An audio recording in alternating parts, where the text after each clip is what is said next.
Hello, and welcome back to another edition of Carrie's Gardening Channel. Today is August the 11th, or no, August the 12th, sorry about that. It's August the 12th, 2018, and I'm going to be pulling one of my, that's not the right tag, one of my purple onions here. You can see how big it is. I'm going to be pulling it out here. And we're going to be using this in supper tonight. I'm going to be mixing this onion with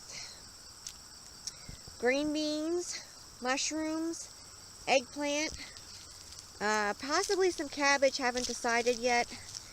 And we're going to get it all cooked up.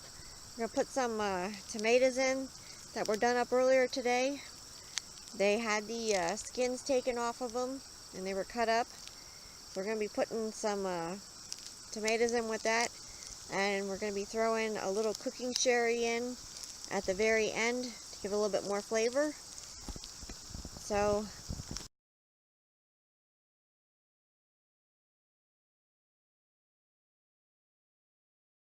if you like my video, please like, comment, subscribe. If you have any questions, you can leave them below and I'll try and answer them for you. Please don't forget to hit that little notification button. I'll tell you when I put a new video on. Thank you for watching and I hope you have a nice day. Bye.